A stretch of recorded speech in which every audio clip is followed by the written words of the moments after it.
Hello!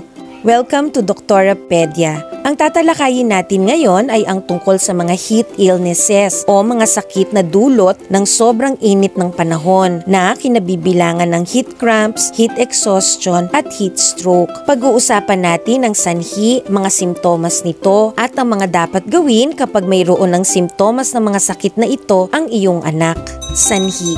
Ang heat cramps, heat exhaustion at heat stroke ay mga sakit na dulot ng sobrang pagkawala ng tubig at electrolytes dahil sa sobrang pagpapawis at matinding init. Bagamat ang mga batang 4 na taong gulang o mas bata pa, matatandang 65 years old, mga obese na tao o mga taong mayroong sobrang katabaan ay may mas mataas na posibilidad na makaranas ng mga sakit na dulot ng matinding init dahil hindi nila nare-regulate ang temperatura ng kanilang katawan. Lahat tayo, anumang edad o pangangatawan ay maaaring makaranas ng mga ito. Ayon sa mga pag-aaral, ang pinaka-importanting bagay na nagpapataas sa posibilidad ng pagkakaroon ng mga sakit na ito ay ang mataas na heat index. Ang heat index ay ang init na nararamdaman ng ating katawan. Ito ay naaapektuhan hindi lamang ng temperatura ng hangin kundi pati rin ng pagkaalinsangan o halumigmig ng hangin. Ang DOST Pag-asa ay nagbibigay ng heat index monitoring at forecast information na makikita online. Ang link para dito ay nasa description ng video na ito. Magandang ito ay iyong bisitahin para alam mo ang heat index na mararanasan mo at ng iyong mga anak sa araw-araw, lalo na kung may plano kayong lumabas ng bahay. Dahil kapag ang heat index ay 32 degrees Celsius o higit pa, ito ay nagdudulot ng malaking panganib sa kalusugan dahil sa mataas na posibilidad ng dehydration, heat cramps, heat exhaustion at heat stroke na isang medical emergency. At ang mga sakit na ito ay malamang na mangyari kapag ang heat index ay 42 degrees Celsius o higit pa. Kaya mas dobleng pag-iingat ang kailangan sa mga araw na ito. Narito ang mga simptomas ng mga sakit na dulot ng matinding init ayon sa CDC.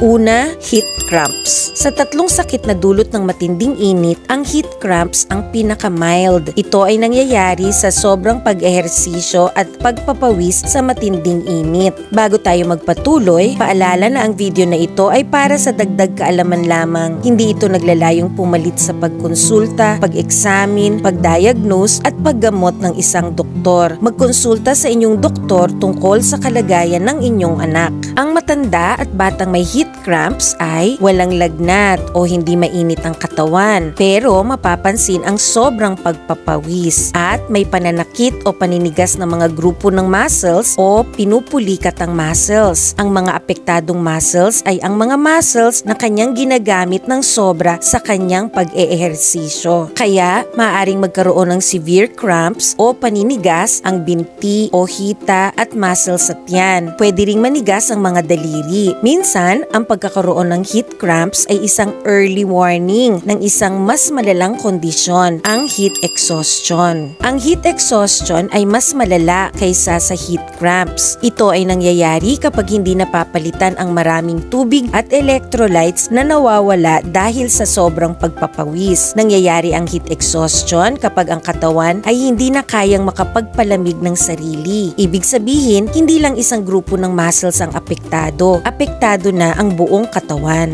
Ang mga simptomas nito ay sobrang pagpapawis, pamumutla at panlalamig ng balat, mabilis at mahinang pulso, pagduduwal o tuluyang pagsusuka, muscle cramps o paninigas ng kalamnan. Ang mga matatandang bata ay maaaring magreklamo ng pagkapagod o panghihina, pagkahilo, pagsakit ng ulo at may pakiramdam na mawawalan ng malay. Maaaring may mababang lagnat pero karaniwan ay walang lagnat o hindi mainit ang kanyang katawan. Pangatlo, heat stroke. Ang heat stroke ang pinakamalalang sakit na dulot ng matinding init. Ito ay maaaring mangyari kasunod ng heat exhaustion kapag ang heat exhaustion ay hindi nabigyang lunas. Ang heat stroke ay nangyayari kapag ang heat regulating system ng katawan o ang mekanismo ng katawan para makontrol ang init ng katawan ay na-overwhelm na o hindi na nakakapagtrabaho ng mahusay dahil sa sobrang init. Dahil ito ay nagbibigay panganib sa buhay ng sino mang apektado, ito ay itinuturing na isang medical emergency. emergency. Ang mga simptomas ng heat stroke ay ang mga sumusunod: mataas na lagnat o temperatura ng katawan, mahigit sa 39 degrees Celsius. Kanina sa heat exhaustion sabi natin pwedeng walang lagnat.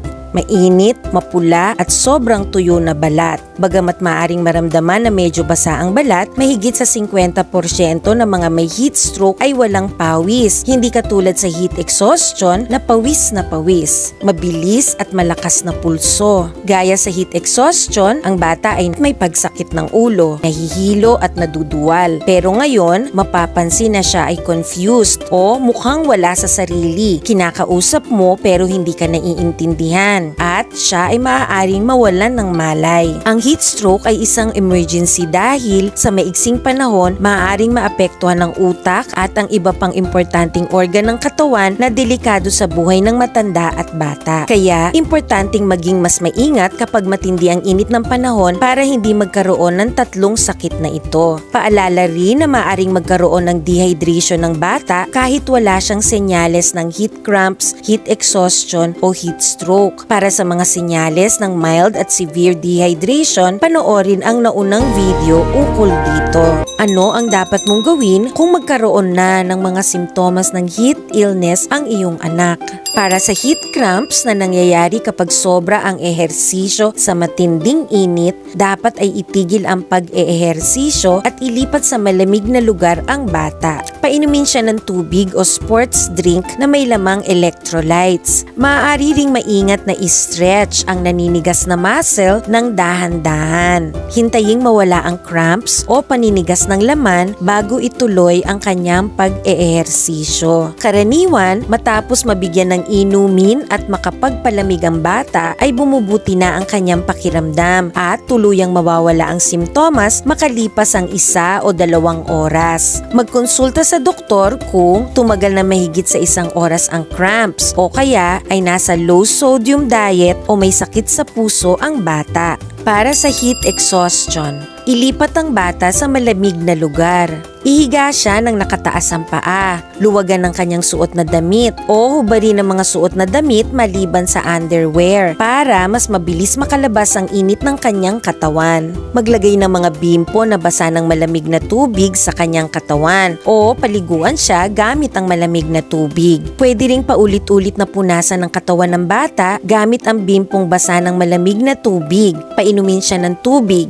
Hindi siya kailangang bigyan ng gamot sa lagnat dahil sa pagkakataong ito, ang gamot sa lagnat ay hindi makakatulong na mapababa ang init ng katawan. Ang pagkahilo at panghihina ay maaaring dulot ng mild dehydration. Matapos mapalitan ang mga nawalang tubig sa katawan ng bata, karaniwan ay mawawala na ang kanyang pagkahilo at bababa ang kanyang temperatura makalipas ang 1 hanggang 2 oras. At ang kanyang panghihina naman ay inaasahang mawawala pagkalipas ng 2 hanggang 3 oras. Magkonsulta agad sa doktor kapag siya ay nagsusuka dahil hindi mapapalitan ng nawalang tubig sa kanyang katawan.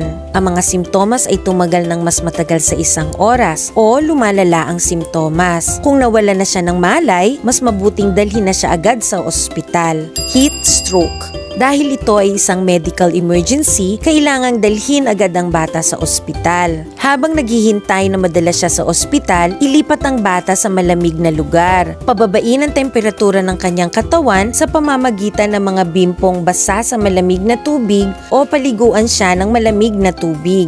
Huwag siyang bibigyan ng inumin kung siya ay confused o wala sa sarili o hindi alerto dahil maaaring sa baga pumunta ang inumin na magdudulot ng dagdag na pinsala. Ang heat stroke ay maaaring maging dahilan ng coma. Dahil nanganganib ang buhay ng mga may heat stroke, dapat ay madala agad sila sa ospital. Ang mga link para sa iba pang video ay nasa description ng video na ito. Please like and share this video, subscribe sa channel na ito, and click the notification bell. Thank you for watching and see you sa next video.